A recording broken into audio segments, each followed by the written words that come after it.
This is a podcast by the News Minute, and you are listening to South Central. Hello and welcome to South Central, a TNM podcast where we put the South at the center. In today's episode, we look at Kavita's exit from the BRS. Did patriarchy play a role? Then we'll discuss the new GST regime. Why now? And how will this impact states? I am Dhanya Rajendran, your host. My co-host Pooja Prasanna is not in the studio today. She is joining us from her house in Bengaluru. Pooja is down with fever. Pooja, how are you feeling? Not too great. Using up all my energy resources for the show. Yes, I asked her to conserve it so that she can come on the show. Joining us in the studio is Tara Krishnaswamy, back on South Central. The last episode that she came, most of you may remember, it was the one with Mohandas Pai. Then Tara took a considerable break from South Central after that. But meanwhile, Tara's book has been announced by Westland. It's going to be a book on women political leaders, a corrective to how these histories are recorded in the Republic's public memory. Congratulations. Thank you, Dhanya. So when is the book going to be out? I think it'll be at least another year or year and a half for that. Well, all the best with the book, Tara. And to tell all our audiences, when this episode airs on the 5th of September, it'll be the 8th death anniversary of journalist Gauri Lankesh, someone that all of us knew quite well. She was from the city of Bengaluru. She was shot dead in front of her own house. The case has been going on for almost 3 years. The trial has been excruciatingly slow, though the government, after Siddaramaiah came to power again, had forwarded a letter from Gauri's sister Kavita Lankesh asking for a fast-track court. The judiciary said that was not possible. Today, the case is heard, I think, thrice in a month. That's about it. Many witnesses are yet to be questioned. So we are not looking at the judgment coming anytime soon. And there has been a lot of criticism about how the Sanatan Sanstha itself is not named in the charge sheet. Because the investigators cannot obviously blame an organization is what they say. They can only blame the people who believed in ideologies of an organization. So this episode is also in Gauri's memory. We have already done a show with the Committee to Protect Journalists with Rollo Romig, who wrote a fantastic book on Gauri Lankesh's life, her death and her legacy. Do read that book and also do watch that show. It's up on our YouTube. I think we saw the kind of outpour after Gauri's death. It's somehow become that her life's work now proves as a reminder every single day that the danger isn't lurking in the margins. It's not in some obscure location. It could just be right outside your house. Dhanya, you said all of us knew her well, and we had these conversations with her many times about danger to her life, which she did not take very seriously. She laughed at it at the time. But I think today, even though people want to vilify Gauri, there is a section that wants to vilify Gauri. What she stood for has become such a powerful force, not just for journalists, but for young people, for women. She was a fierce woman who did not think twice before mincing her words. So that has proved as an inspiration. I know it sounds like cliches, but it's something I feel very strongly. And I hope that people continue to turn to what Gauri did in her lifetime. Okay, so I also want to remind everyone watching and listening to the episode that do not forget, we are a subscription-driven media house. So do become a subscriber. It just costs you 500 rupees per month. Tara here is a dedicated subscriber from the time we began subscriptions, right? Be like Tara, become a subscriber and support independent journalism. And do listen to the conversation which I told you, which I had with Rollo Romig, the author, Shiv Sundar, who was Gauri's friend. In fact, someone that Gauri spoke to on that morning of her assassination, and the CPJ representative. So it's on our YouTube. Now we will go to our headlines, Pooja. So starting with Kerala, SIT begins probe into allegations of forced abortions in Rahul Mankuttil case. Dhanya, we follow this quite closely. Tell us what's the update. Yeah, so the SIT will basically look into all the allegations. One major allegation is that 2 women were forced to abort by Rahul Mankuttil. We had written a story about it. The SIT will not question the women directly. they will first go through people who are in contact with these women, especially their friends, and also a journalist who visited one of the women. Then the SIT will decide whether they have to question the women itself. Petition in Supreme Court to overturn Kerala High Court's exemption of political parties from POSH Act. Very, very sad. So the Kerala High Court had given a judgment, I think 2 years ago, in which they said that political parties can be exempted from the POSH Act because there is no employer-employee relationship. And now someone has approached court again. It's been filed by Supreme Court Advocate Yogamaya and on-record Advocate Sriram P. They have said that this order has to be set aside, and there is an employer-employee relationship, or at least there are lots of women who are into part-time and full-time job with political parties, right? Well, also, POSH is about prevention of sexual harassment in the workplace. You don't have to have an employee-employer relationship because in your workplace, even if you're sexually harassed by a colleague, it still counts under POSH. The colleague is not paying you, you're not paying the colleague, right? So it's about whether it's your workplace or not. Correct. TTV Dinakaran announces exit from NDA in Tamil Nadu, decision on alliances in December. One more headline from Tamil Nadu.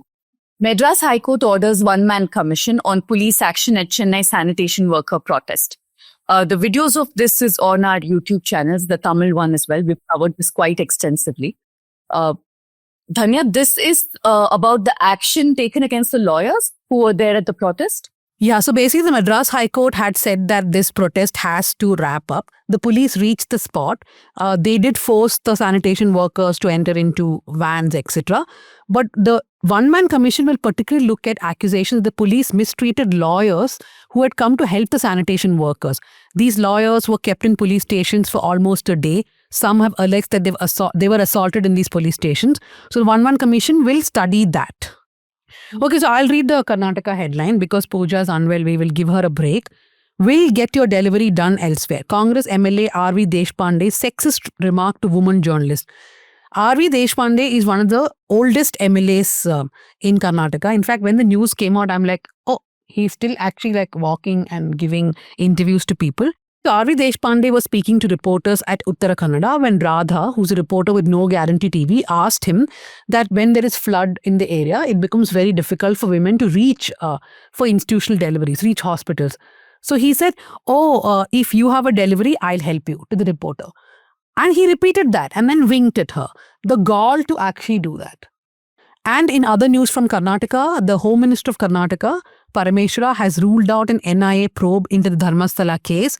He says the SIT is sufficient. The BJP has been making this demand, saying that there should be an NIA probe into the case. The BJP also visited the house of Saujanya, who was raped and murdered in 2012. That's also become a bone of contention, with the Congress asking, in fact, Priyank Kharge and Chief Minister Siddharamaiah has asked this, that if you are protesting for Dharmasthala, then what is your stand on the Saujanya case? So the BJP, even Saujanya's family has said that on ground, BJP has been claiming that the family has made a lot of money through this Justice for Saujanya campaign. So the mother has been asking then, are you on our side or are you not on our side? Telangana relaxes withdrawal of generic consent to CBI for Kaleshwaram probe. It's a curious case where Congress government has been happy to hand over a case to the CBI, which is under NDA. And this is done for the Kaleshwaram probe. Another headline from the same story, Kaleshwaram case, Telangana High Court bars state government from taking action against KCR and Harish Rao. No, so the probe report does say that KCR gave the clearances for all the changes in the Kaleshwaram irrigation project, which led to the leak from some barrages, etc. So both of them, KCR and Harish Rao, his nephew, went to court saying that we are being blamed by this report, and this report itself is unconstitutional and there should be no coercive action against us, which the High Court has given them some relief. We'll, of course, in today's episode discuss very deeply about what is happening in Telangana with the exit of KCR's daughter, Kavita, from the party. One national headline we look at, because this is really important, Delhi High Court denies bail to Umar Khalid, Shajil Imam, and 7 others in Wright's case.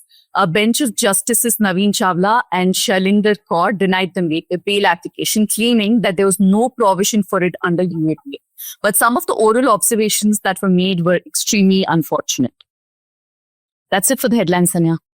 So our first discussion today is about the fast-paced developments in Telangana's politics. The first is, of course, the Kaleshwaram project. The Ghosh Committee report was tabled in the Telangana Assembly. The fallout of that has been immediate, and that's been seen in the BRS family, the Bharatiya Rashtra Samiti.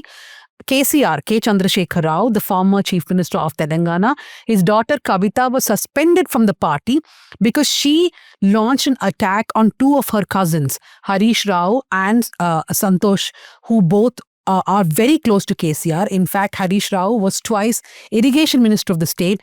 She said that her father was bearing the brunt of the corruption which was actually committed by these 2 people.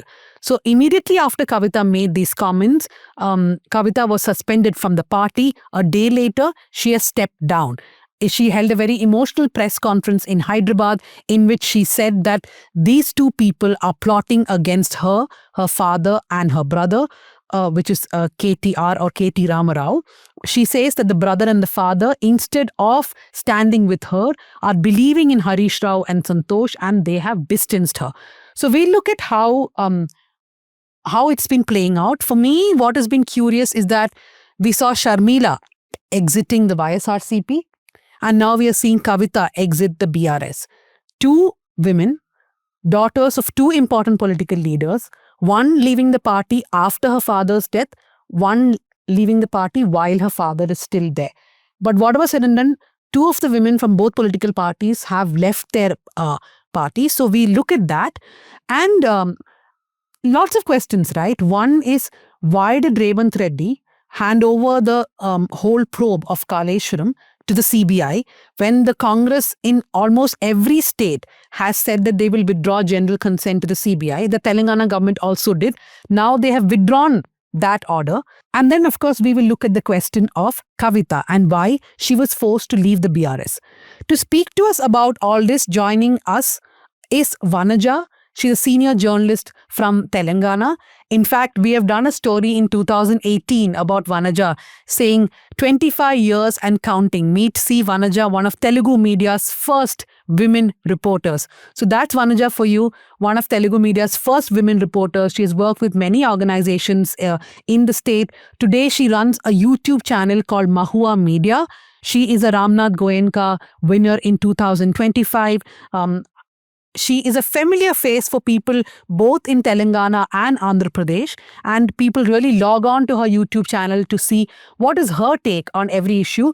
Vanaja, I'm sure you're having a video on Kavita also, but tell us first, what are your thoughts on Kavita's decision to leave the BRS? Yeah, I think you started with comparing Sharmila and Kavita. A lot of people are comparing it here. Yeah, and actually it's not just Kavita and Sharmila. A couple of years ago, I think in the last elections, I also wrote an article about these women in these families, where they are trying to claim the legacy, but the families are not allowing. We all know that women come into politics only when their husbands die. But when fathers die, unless there is a male, unless there is a son, in general, women won't be there. But in this case, Sharmila and Kavita, Sharmila was not very much into politics when her father was there. She participated in Padayatra and all, but she never took interest in politics. But later, when Jagan went to jail, she took interest in politics, and she held meetings and she was helping in Padayatra of Jagan and all. But when Jagan came to power, somehow he didn't want to share power with the sister. That actually, Sharmila was very upset with that. And then, of course, there are, property issues. She had fallen out of the party, but she never had her own organization. That's why she didn't have much support from the Karyakartas, from the party or Karyakartas. But when it comes to Kavita, it's completely different. Though both are trying to claim the legacy of their fathers. This case is a little different. Kavita was there with the father since he was in the movement. Actually, she joined him first, then KTR joined. Both were living in USA. First Kavita came, and then KTR came. But when they got the power, when Telangana state is formed and they got power, they do not want to share this power with the daughter. That way, KCR, for that matter, those entire Velama clan is very, very patriarchal. They think they kind of follow Janana Mardana, right? So they kind of follow that, they are come from the Dora families from Telangana. They don't think women should be in forefront and they should be leading politics. They should be at home. If at all they come out, they should come out with cultural symbols. That's what Kavita did, very cleverly. She was carrying Batakama and Telangana Jagriti. She had this organization called Telangana Jagriti. So, but in the process, because it's long time, almost 10 years, more than 10 years, I guess. 10 years she was with the movement. So she had some followers. She also had this organization floated called Telangana Jagriti that has units. It's a parallel organization to TRS then, later BRS. So, but that was always TRS was feeding Telangana Jagriti. It was like, because she's daughter of KCR, she was getting all the support from them. But when they came to power, it was very clear that they do not want Kavita to be part of the power. Okay, there are allegations against her even before they came to power. All that is there, but still, that is the reason they didn't give her any MLA ticket. If you remember, we wrote a story then. I think you also carried in News Minute. Not a single women MLA from that, not a single women minister from that first government. They only gave the ministry in the later second term. So they didn't want her to be here, so they didn't give her the MLA ticket. Instead, they gave her MP ticket so that she won't be here. But she didn't have much say. Despite that, she was actually enjoying some power because she's a daughter of Chief Minister. She was doing some halchal in the first term. But then she lost her MP in the next elections, for which now she blames everyone because, they, Santosh Rao and Harish Rao, they planned and they got her defeated and all. But again, they gave her MLC ticket. But in the second term, the relationship between the father, daughter and brother is completely ruined. They're not even actually looking, they're not even meeting. They're not even meeting in the family occasions also. It's like, they kept her very, they kept her distantly. Then comes this liquor scam. My take is that, if she had power, if she was enjoying power, if she had that kind of power in Telangana, maybe she may not have gone to Delhi for that. That's what I think. After that, they completely kept her away. But she thinks she has all the right, she has all the right to take part in the power. And she thinks she is equivalent to KTR, which I think agree, KTR is not someone, with a lot of political, experience and all. So one is definitely sure that Kavita is kept aside because she is a woman. That we have seen in many places in Telangana. Not only Sharmila, we have another example, Vijaya Reddy, who is ex-chief minister's daughter, P. Janardhan Reddy's daughter. She's very good actually, very dynamic and very nice and all. But they also have a son, Vishnuvardhan Reddy. He also does the same thing. He doesn't want his sister to be in politics so that he only can climb the, legacy. So, but she also fights a lot. She lost her MLA in the last elections, which is very sad. Both of them lost. Actually, both of them contested and both of them lost. So, this is very evident in Telangana politics that when there is a son, it is always son is preferred, daughter is kept away.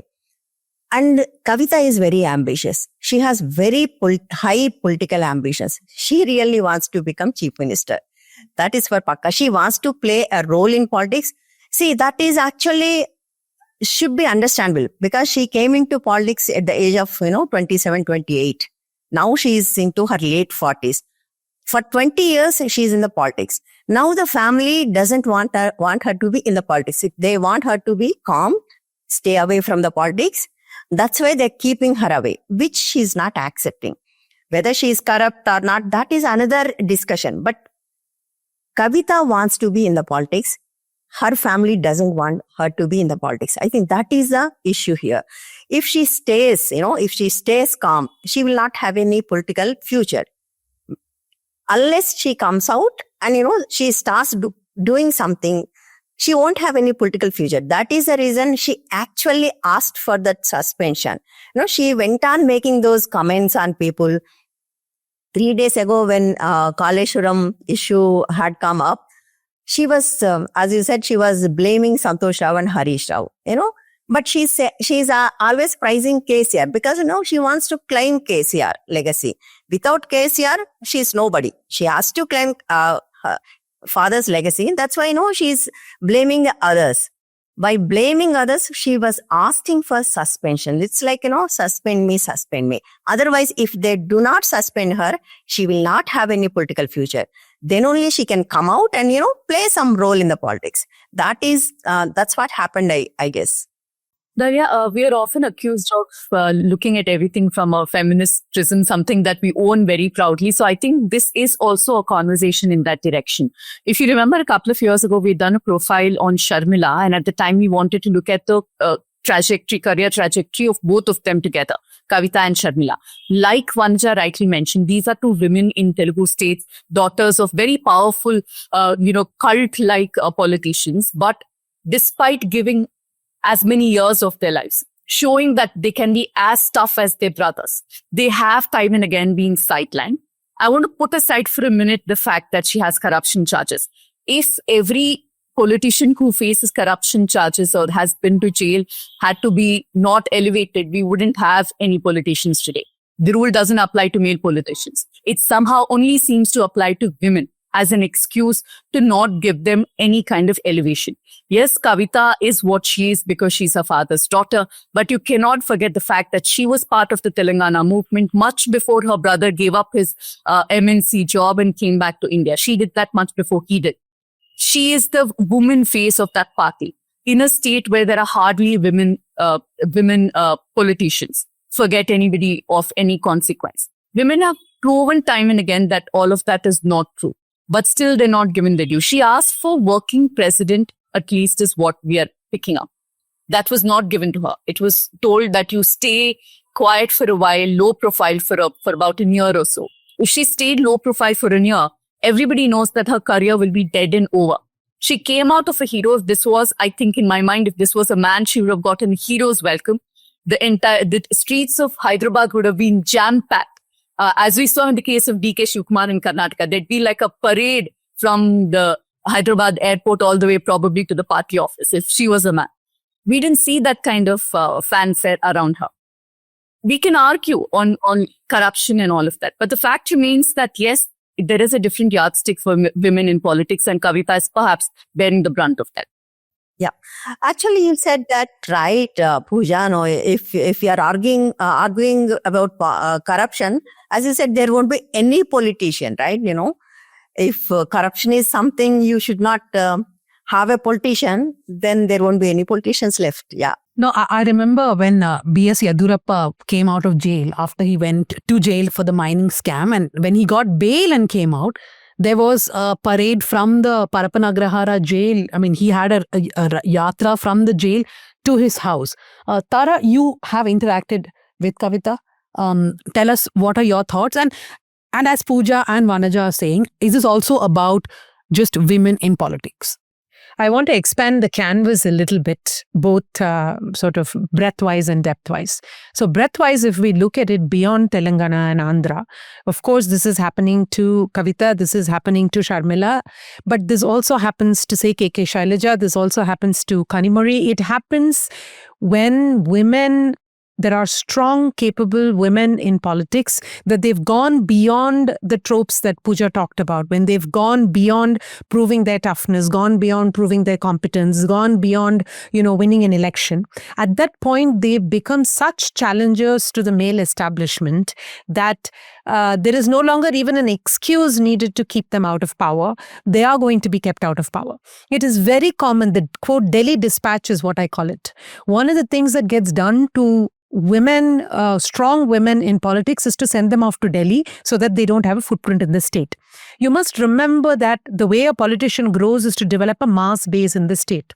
So the longer you keep them out of the state and you keep them in Delhi, you can't very well have developed a mass base in Telangana sitting in Delhi, or in Tamil Nadu, or in Kerala, or anywhere else sitting in Delhi. So one of the best things you can do to a female politician, worst things in that sense, is to send them off to Delhi so they don't have a mass base. Now, so this happens everywhere, right? And I also want to look at other women who've left the party and been successful. Mamata Banerjee, for example, she did not leave Congress for the same reasons. She had great support from Rajiv Gandhi at that point. Congress was backing her, but she had to fight internally within West Bengal Congress. And also she felt that the party wasn't going in the right direction with respect to the communists. It wasn't being aggressive. So she left and started a party of her own accord, and she has succeeded, right? So she is, someone that women in politics, I'm sure Sharmila, Kavita, everybody will be looking at as a model of success. But the difference for Kavita and Sharmila, of course, which is also true for Kanimozhi, is that it is a intra-family competition that is going on, right? And different people deal with it in different ways. You can say, I'm okay, so I'll go be in Delhi and I'll develop that. But you will never play a key role in the party, right? Which is what Kavita is refusing to take lying down, so to speak. Now, depth-wise, if we go at it, Kavita certainly not only has a history in the movement. One thing I'd like to add to what Vanaja Garu said is that Kavita actually has built an identity for Jagriti that is beyond the identity of her father. Of course, this is intrinsically linked to KCR and the Telangana movement. There's no two ways about it. But there are people who are familiar with Jagriti's cultural work, the Batukamma work, the songs that she has painstakingly compiled through the state and lent her own voice to. There are a lot of people that don't even realize that she is her father's daughter, didn't realize that she is her father's daughter. Of course, now they know. But then when she was doing that, Jagriti as an entity has an identity, right? Which you cannot say about Sharmila, right? As unfair as the YCP organization has been, YCP decision making has been to Sharmila didn't build a base, didn't work in the rural areas prior to taking charge of the party. No, I don't think there's any comparison between Sharmila and Kavita's work. Yeah, I'm just pointing out that she actually has worked in the rural areas, has worked with the local people, and has built an identity for herself and her organization. And it is entirely owing to the fact that she is competent and owing to the fact that it's a family party which has a restricted number of slots and wants to keep her out. Right. So that is undeniable. Right. So especially given that, her brother has been favored over her. I think that is the piece that rankles the most. Although she is not saying it that way, that is the piece that rankles the most, because that's the one that can be compared. Right. Your Harish Ravs and Santosh's were associated with the movement or the individual for many years. But both brother and sister came from the US, and her path has since been different, distinguished, and in some ways, I would say exceeded her brother's. Her brother's popularity comes from the fact that he was parachuted into the role. I'm not talking about the fact that they're competent, which, in executing the role, they may very well be competent. That's a different matter.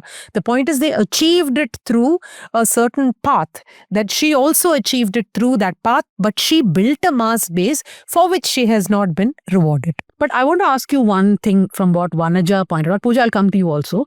Vanaja said that for Kavita, there was no option left, that she basically had to nudge them to suspend her because her growth within the party was almost over. Like, they wouldn't let her grow. So do you believe that, like we have seen pre her arrest and post her arrest, like she first asked for that Jyotirao Phule's statue in Telangana, which apparently rankled the BRS because Congress started asking, what were you doing for 10 years? Then recently she made that comment that we also need a social Telangana, not social justice in Telangana. A lot of comments that she made, which was directly or indirectly questioning her father, and then she trained her guns on the cousins, especially, even her brother at some point of time. But do you believe that it was calculated on Kavita's part because she was no longer having a future within that party? You see, when a politician, anybody, especially even more so for a family, political family, but before they leave the party, just the way we do with our companies or our workplaces, there is always a negotiation time and again to get a better role. Just like employees come and ask you for a permission to be promoted or to get a raise, everybody negotiates this. So this negotiation must have been ongoing in her case for a long, long time, ever since the first election when she didn't get an MLA ticket. After that, she got an MP, so on and so forth, right? So it is only when the negotiations reach a point where she thinks there's no point in pushing forward, any politician is going to say, I'm going to come out, because the price to come out means you lose that, what the organization provides, the organizational backing, right? Because when she was MP, she was pretty much leading the party's front in Delhi. There might have been even senior MPs, and they were, but she was the voice of, at that time, TRS in Delhi, right? So the fact that you're willing to risk all that and go out is what holds other women from doing that. There are other, they can't afford to do that, right? They don't hold a position in a party either that is significant. So in a sense, it is because all that failed. Now, the only way for a politician to be recognized, my personal thinking is that some of this, if I were in her place, what I would suggest to someone in her place is to say, you want to build your reputation base, credibility to the point where the party has to recognize and reward you, which is what she's doing, which is what politicians do. When they come outside, they're going to ratchet up their image, they're going to ratchet up support for themselves. So she has to take causes that are as yet untaken by the party. If you're going to take a cause that the party already fights for, how are you distinguishing yourself? What base are you building for yourself above and beyond that? So it has to be about BCs. It has to be about SC/STs. It has to be about women. Things that the gaping holes that A, the party is not touching enough, B, is a large constituency that, she can mobilize to rally behind her. So she is, in some ways making all the right moves, so to speak, to attract attention and to try to build a base and try to mobilize people so that she will appear as enough of a power base that the opposition will notice. I mean, her opposition will notice, the ruling party will notice, and her own party will notice. This is what any politician would do.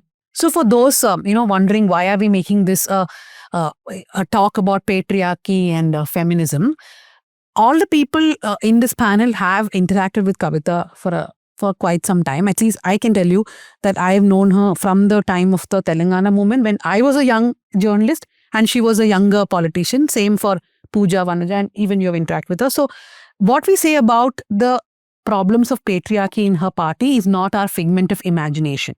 It is true that she had been kept away from a lot of things, that there were ways in which she was treated differently.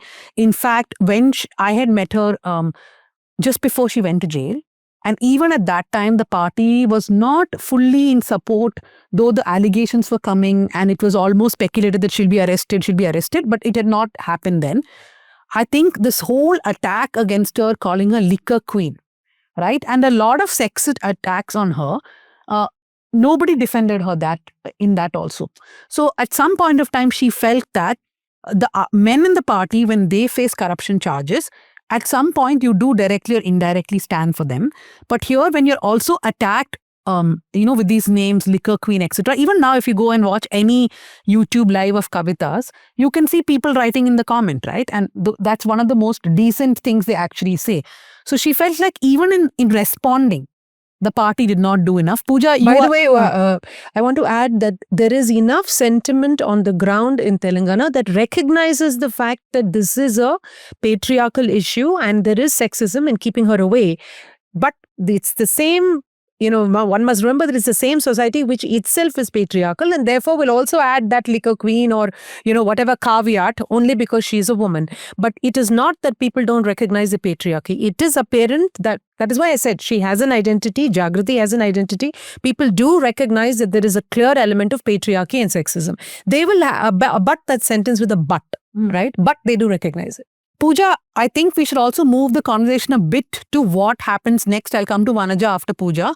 There's a lot of speculation, right? What will she do now?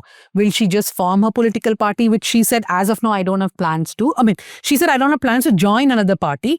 But that's a conversation which is immediate, right? What happens to Kavita?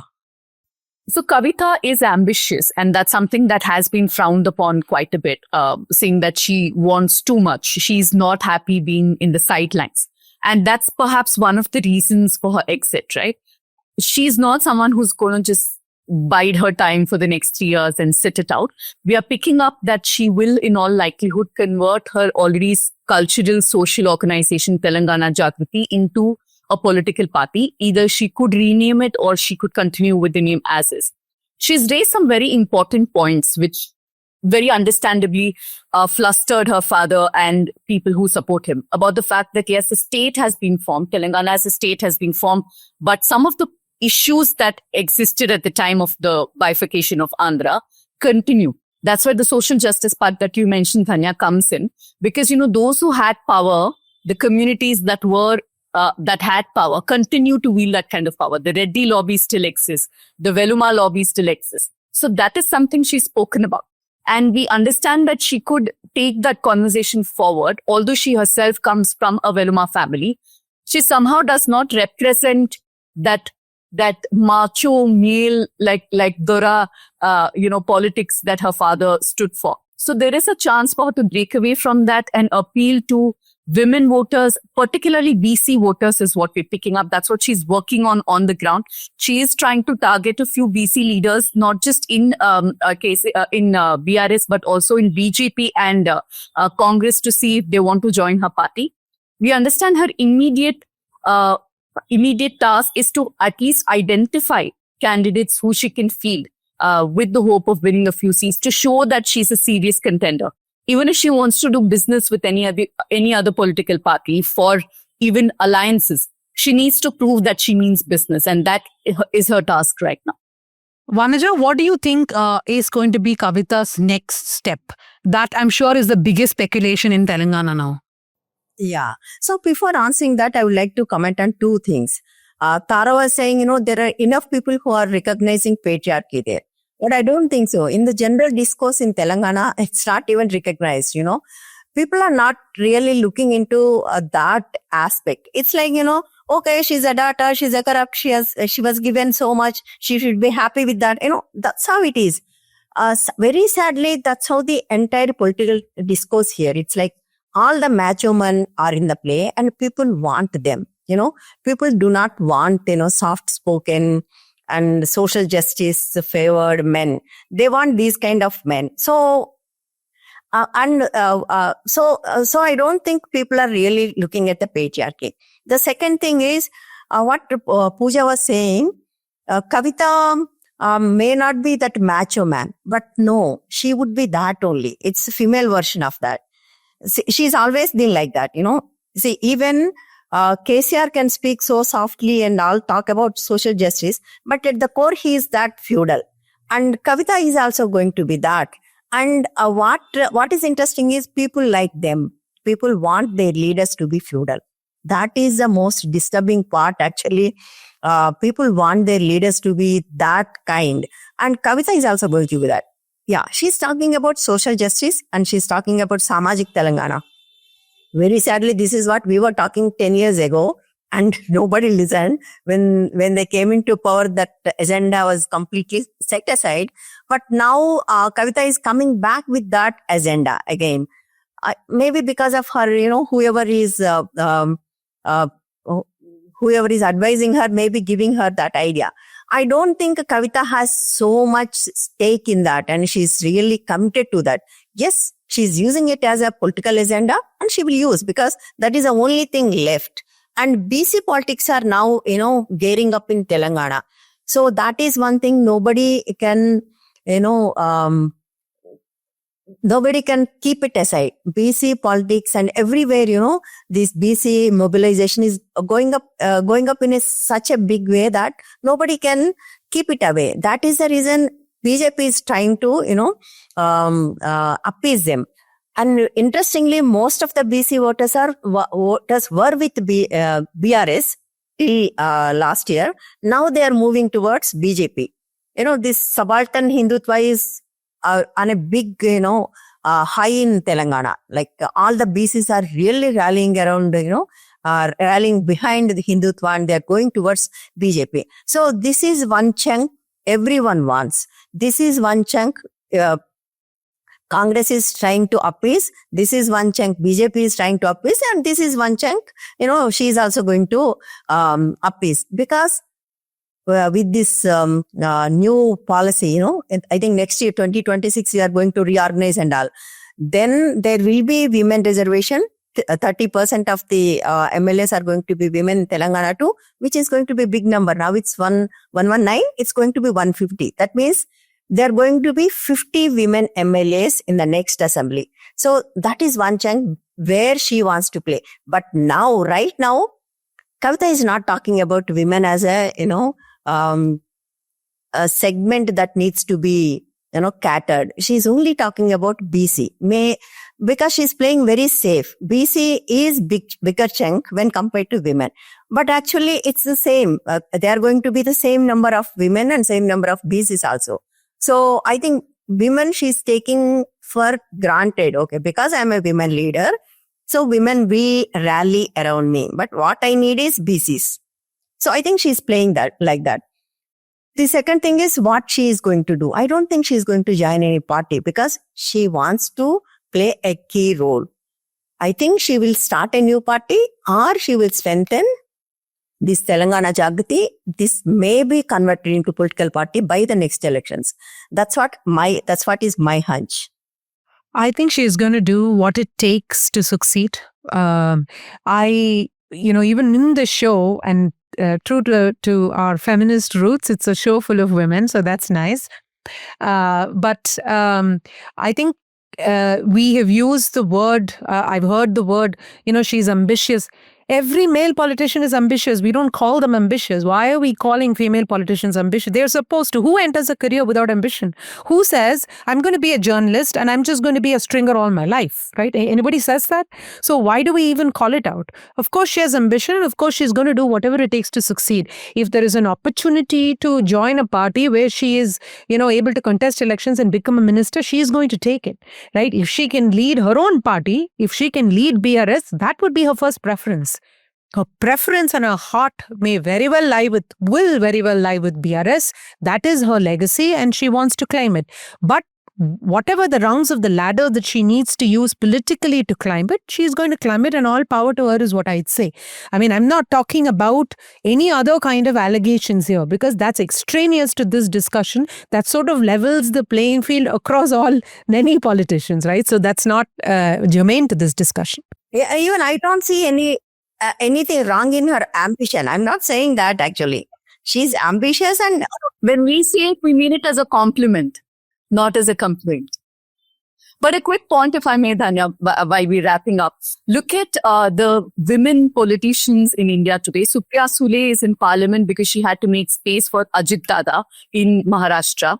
The same was tried with KK Shailaja to pack her off to Delhi so the men in Kerala feel safe and not threatened by her. Same was done with Kanimozhi.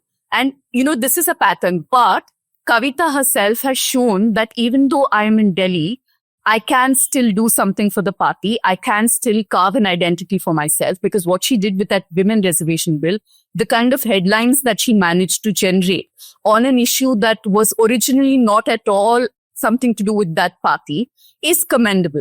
She did manage to use her political, currency. She brought people from across party lines, and she did, bring some goodwill at the time when KCR wanted to go national. Remember, that could have been used by women. But because it is never seen as something serious enough by men, it unfortunately is not recognized enough. Yeah, so I think the word ambition, when we use, is in a very different meaning altogether. That people see her as ambitious, as if that's a problem, right? No, I got it. I mean, we are sending a message to the viewers as well in using that. But I think they should own it. Why? People should be ambitious. Women, men, whoever it is. Not just that, Yeah. people are ambitious. Some women and men have the guts to show it and act on it, and some don't. They give up or they take a different path. They weigh their ambition against the controversy or against taking risk, right? Their risk appetite is low. Her risk appetite is not low. It's not about her ambition. Yeah. Her risk appetite is higher. Our risk appetite is also very high, very high. No, I just want to just wrap up.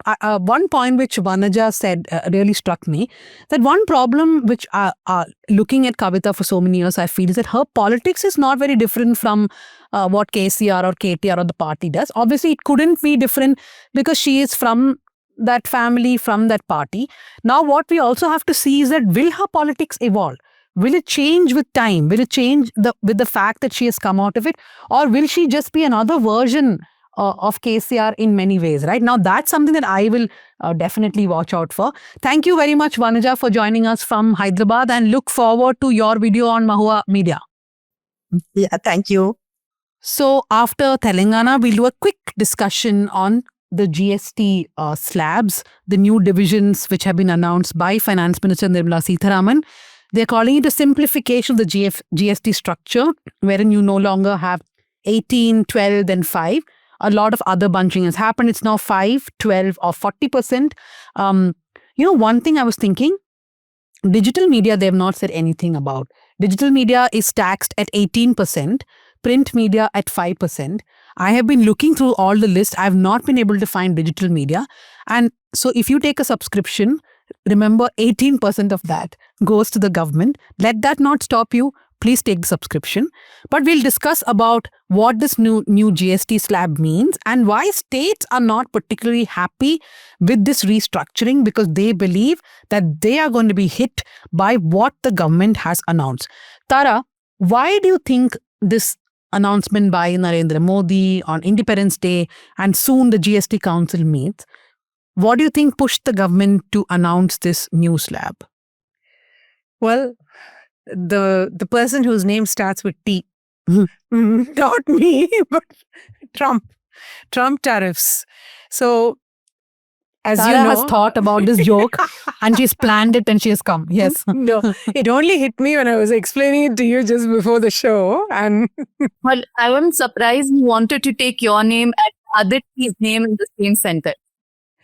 okay, so as we know, there's a 50% sort of hit on the tariffs, and that implies serious ramifications for India's revenues, right?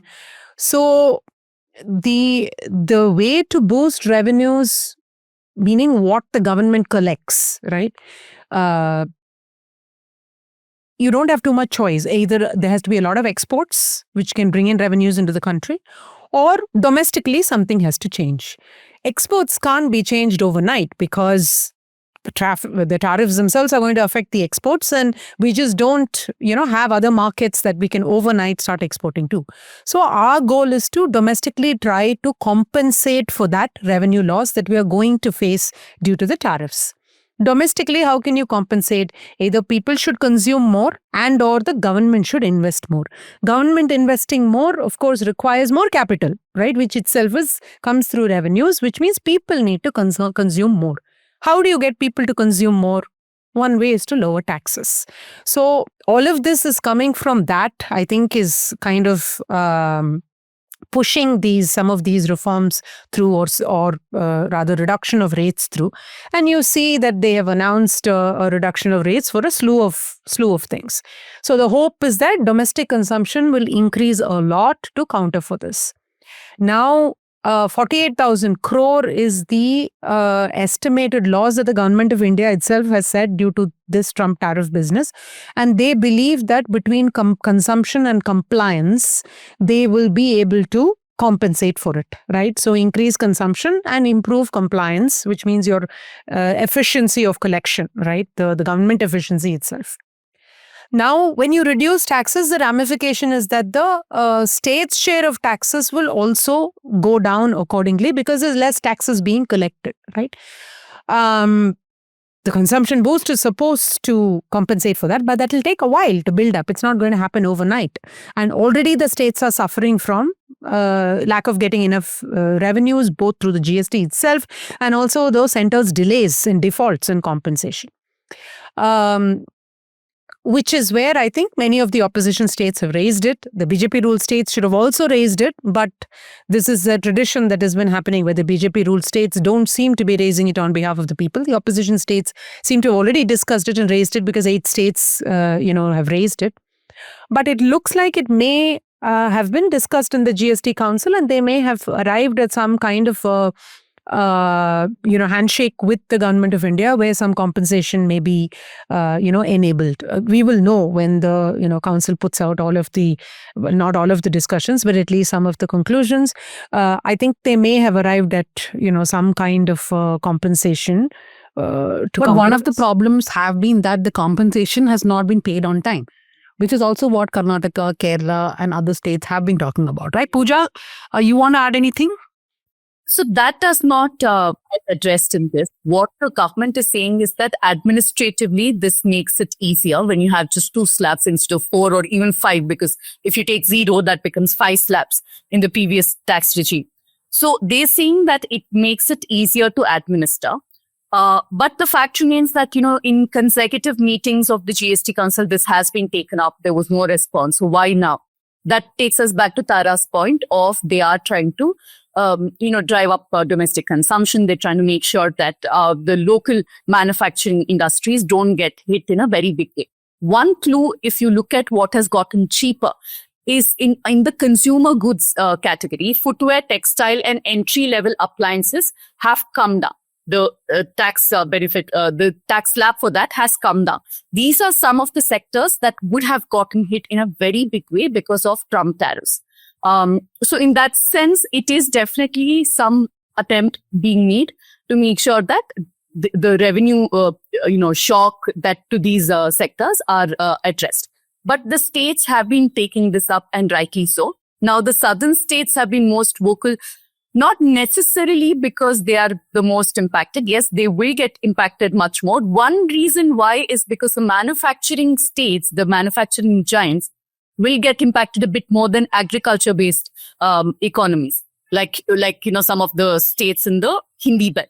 So your Tamil Nadu, Karnataka, Maharashtra, though it is under BJP right now, will get impacted. Of course, they cannot say this out loud because of political compulsions. So this is something they have been taking up. And I'll just quickly give you the numbers. Karnataka, as of now, Chief Minister just a couple of days ago said that we'll be getting an additional of 15,000 crore, loss to the revenue input that we're getting from them. And this is, of course, not just through GST, but through other means too, tax devolution of multiple forms. So he's saying that we're already looking at 70,000 crores. Add to this another 15,000 crores, and it's very difficult to absorb the financial stress that is put on us. For our viewers who are not very familiar with how the structure works, the states have the burden of administration. They have the responsibility of funding everything, right? But the tax is collected by the union and then it is disbursed to the states. That is where the issue is. Now, the states are saying that we cannot continue administration if this is the kind of loss that we have to incur. Tamil Nadu has also asked for more money for their infrastructure and welfare projects. Telangana has said that this is going to put an additional 7,000 crore in their loss kitty. So there are multiple states that have been talking about this. The only difference is which states have the luxury of being vocal about it, which have not been. Just a last point, Dhanya, those who did go, we yet to have detailed conversation because on the day that we're shooting this, the council meetings are still going on. They feel that while, this is being addressed in some way, they feel that in a larger sense, the imbalance in how money is dispersed will not be addressed. One, because there are elections in Bihar in the next few days. So that is something that the union, the government, the NDA cannot oversee. So they are concerned that political compulsions will finally rule the roost and they will continue suffering. So just to explain the slabs, the GST slabs have been reduced to 4. And it will be effective from September 22nd. I'm adding 0 as one of the slabs. What's become cheaper? Paneer, milk, butter, ghee, cheese, condensed milk, something that I used to diligently eat every day, no longer. Biscuits, pasta, These are all cornflakes. favorite Gujarati things, by the way. That whole list is favorite Gujaratis. Everybody eats condensed milk, not just Gujaratis. Dry fruits, nuts, vegetables, mostly food. Healthcare, of course, that's something that the government has been talking about, that 33 cancer and rare disease drugs will now have 0% GST, 0 to 5% GST 5% GST mostly for other drugs and devices, medical oxygen, diagnostic kits, etc. All individual life and health insurance policies, 0%. Consumer goods, which is footwear, textiles, it can fall under either the 5 or 18 slabs. Now, what you are saying, the government is, of course, expecting the buoyancy will offset some of these losses, right? Now, what happens if it doesn't? Like Pooja said, the states believe that the problem will not get solved unless the dispersal arithmetic itself is changed. Without that, the problems will continue. That will continue. I mean, the disbursal arithmetic is flawed, and the fact that the states are responsible, don't have any kind of revenue sources other than, petrol, alcohol kind of things is seriously problematic. There is no two ways about it. This doesn't solve that problem. It remains to be seen whether it will solve the Trump tariffs problem, which itself is a big question mark. But the union would like to think that it does. But more than anything else, like Pooja pointed out, this is a political move. This is timed with, this is like a Deepavali bonanza. This is timed with the upcoming elections. This is, if you can see, the BJP's base themselves lobbied for this whole health insurance tax. Who buys health insurance? The poor cannot afford to buy health insurance, right? You and I buy health insurance and we pay the tax. It's the upper middle class, upper class population who lobbied for that, and they have gotten it. I'm not saying it's wrong, but I'm saying that there is the move is political, also to please the base, also to time it in such a way that falls before the elections, festival, etc. And that is how it is being politically messaged. But the textiles, the footwear, some of that has to do with the manufacturing, the medicines, the pharma has to do with the manufacturing and easing some of that and boosting domestic consumption. Everybody buys drugs. Who doesn't buy medicines, right? So boosting consumption as well. Whether it will offset that is you need to get an economist to say whether the consumption, how fast will the consumption grow to offset? That's a big question, because and whether it will trickle down to people also, these benefits. Because correct. Sometimes the companies will absorb it themselves. Correct. And one more thing I want to just take up is finance ministers of Tamil Nadu and Karnataka, Tangam Tennelisu and Krishna Bairagowda have been very vocal. In fact, Tangam Tennelisu just before this GST council said that if the revenue receipts collapse, how can we implement our welfare measures? Now that's a concern for Karnataka, Telangana, and all these governments which have a lot of welfare measures, including free bus rides for women, direct transfer Basic of cash income to women, so many things, right? But the BJP has been diagonally opposite in this, saying that though in the states that they govern, they do have these welfare measures, politically they sometimes take the stand that why welfare. So what are welfare measures going to be hit now? Is that one concern? I mean, the pressure on these, on the states, welfare states is very, very high.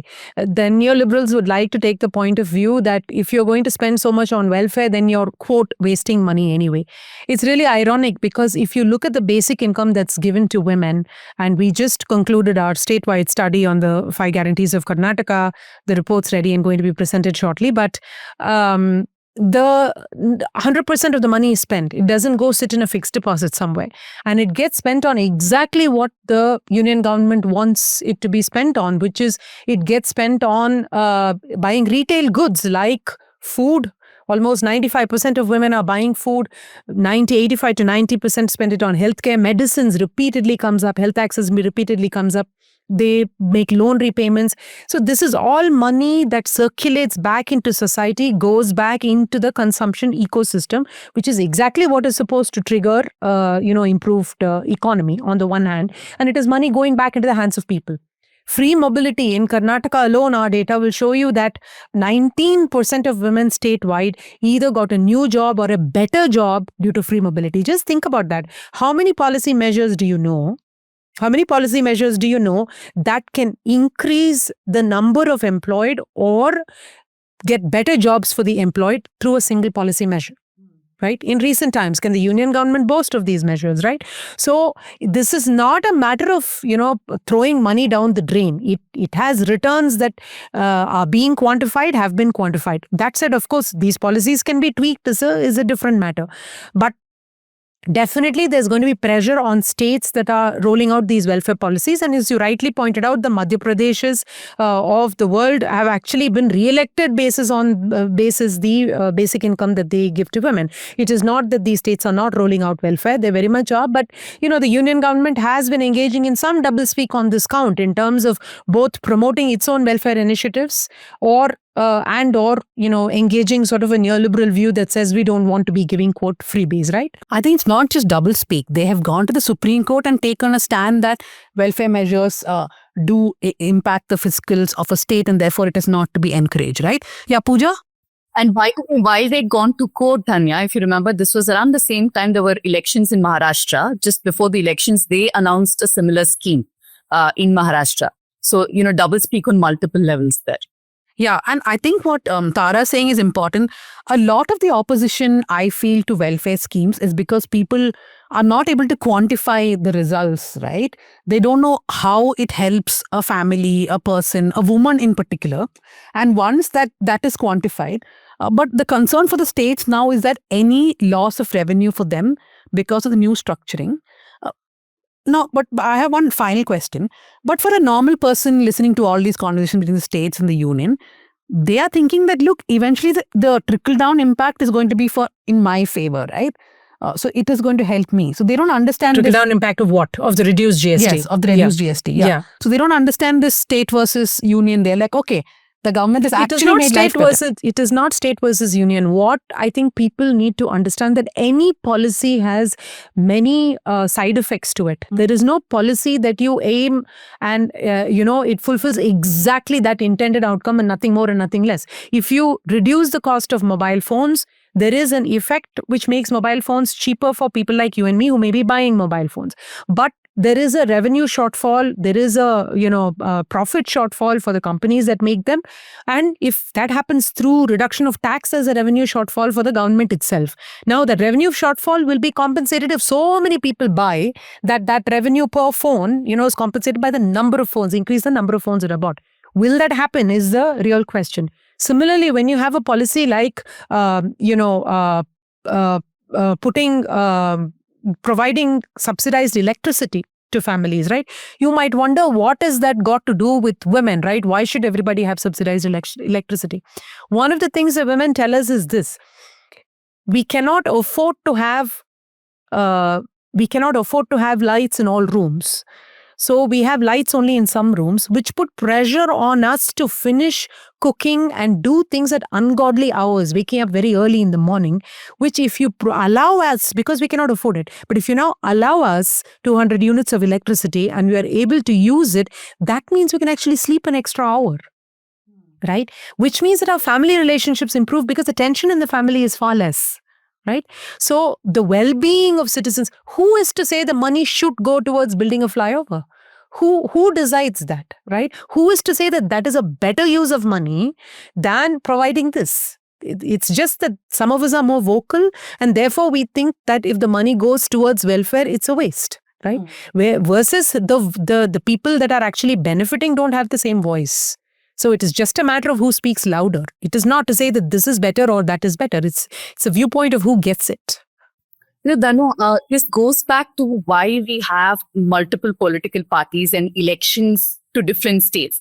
If there was to be one approach to how every party, every state was to be governed, then what was the need for it in the first place? Now, with GST in its previous form and in its current form too, the states have lost any power they had on independent taxation, right?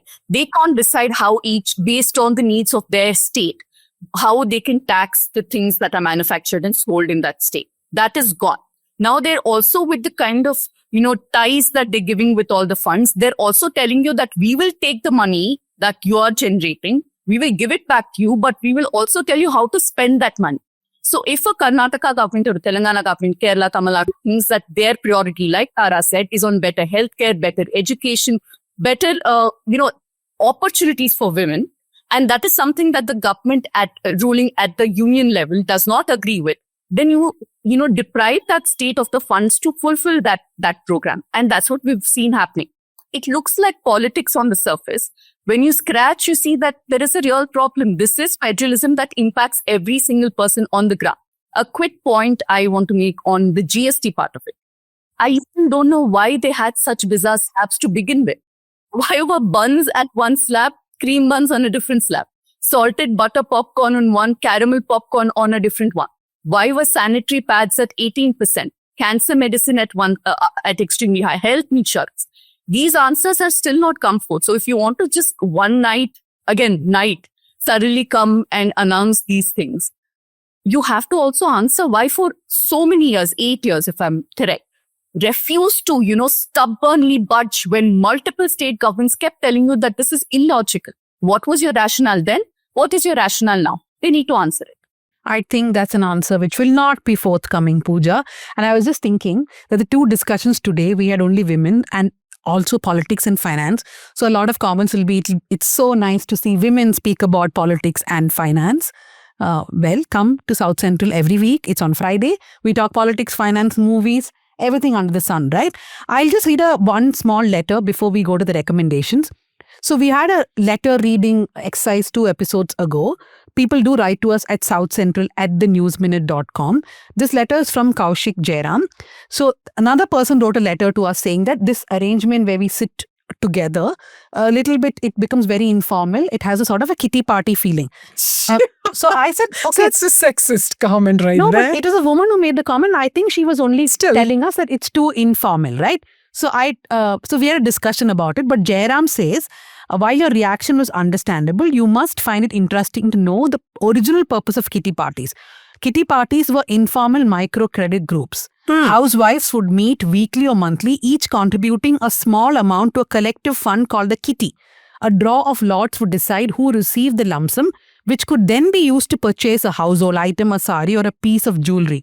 Beyond the financial aspect, these gatherings also gave women an opportunity to spend an afternoon with friends and build social connections. That's nice. Yeah, so he says rather than being something to scoff at, kitty parties were actually an ingenious and practical system of community-based credit and camaraderie. So if someone says you're having a kitty party, he's saying that you need not feel very offended because there is a history to it. You can explain the history. So thank you for this email, Jairam. And to others, please write to us also with your sympathies to Pooja, who's suffering from fever, and to Tara, T for Tara, T for Trump, who is coming up with her new book. T for terrific. Sure. What is your recommendation for the week? Actually, talking about letters, it has been fascinating for me, regardless of ideology, to read parts of the letters from prison that Gramsci wrote.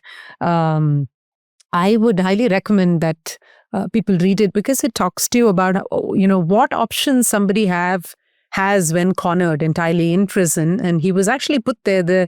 The advocate for the government made the case that this man's brain needs to be stopped, right? And that's the reason he was put in prison. So in these times, as we talk about, states have no option with GS, with their own taxation, squeezed right to the other end of Umar Khalid not getting bail. I think it's interesting to read about the kind of humanity, resistance, just pure intellect and brilliant thinking and options that comes out of people who are put in these situations. Whether you agree with them or not, the process itself is very interesting. The way they look at things, their spirit and refuse. And we talked about Gauri Lankesh refusing to give up and refusing to, standing your ground, right? And still being creative. I think it's letters from prison. The prison letters of Gramsci are well worth looking at. I want to recommend a book called Viyukka, the Morning Star. These are stories by women revolutionaries because this book is really interesting. All these stories were written by women who were working underground in the movement as revolutionaries. Those who are, holding the gun. They wrote stories that has come in Telugu. Now that those stories were translated in English, it's called the Viyupka, the Morning Star, Stories by Women Revolutionaries. This is also going to get international edition. Virasam, Viplava Rachitila Sangam had published this book. I want people to check this out, because this gives a complete different angle of the revolutionary movement in the country. In keeping what Gauri stood for alive, I want to plug this article by Lakshmi Murthy in Himal again. Why did they kill Gauri? You just have to log in and read this piece. It's an old piece, but timely read. I also want to plug our colleague Prajwal and Anisha's work on this. We'll put the links in the description. They've done some extensive work on what the investigation is like and why, the people who were accused did what they did. And although it has been spoken about, I want to once again plug this book. I am on the hit list by Rollo Romig. Dhanya did speak to him yesterday as part of a panel. It's a brilliant book that not just talks about Gauri Lankesh and her murder, assassination, but also the circumstances leading up to it, Karnataka politics and the socio-economic reasons to have been touched upon. Yeah, so actually my recommendation also was Rollo Romig's I Am on the Hit List. To those who are unaware, Prajwal Bhatt, our former colleague, forever colleague, he actually went through the charge sheet with around 12 to 16,000 pages in Kannada. He read the entire charge sheet and he wrote a 3-part series on the men who plotted Gauri Lankesh's murder and how these were just engineers and, people who were leading normal professional lives, who then come on the Hindutva bandwagon and then they plan this entire murder, and how most of these men were not even from Karnataka. They did not know of Gauri Lankesh's existence till one small 15-second YouTube clip was taken out of context and circulated within these people to brand Gauri as a Hindu hater. So read that work by Prajwal. We'll of course put all those links in our social media account on the 5th of September. I also want to recommend the work by Betwa Sharma in Article 14.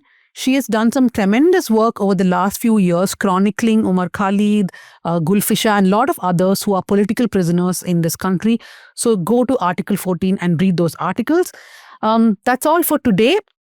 Thank you very much, Tara, for joining us. Thank you, Pooja. Get well soon and come back to the studio next week. Thank you to our producer, Bhuvan Malik, production assistant, Ajay, Sukanya Shaji, who listens into the episodes. But I don't know if Sukanya's there this week because everyone's busy celebrating Onam. And Yana, who does our socials, and Jasim Ali, editor. Keep listening to South Central. Like us on Spotify. That competition with NL Hafta is not over.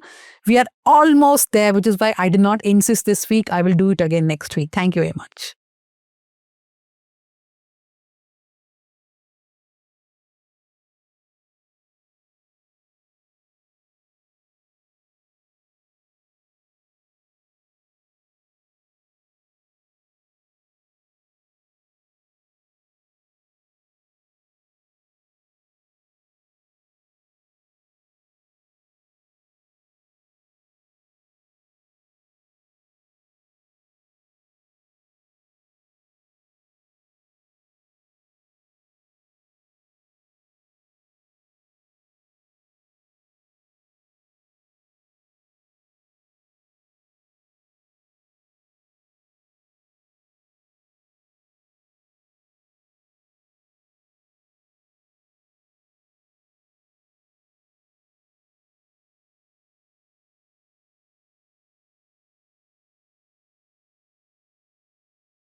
News.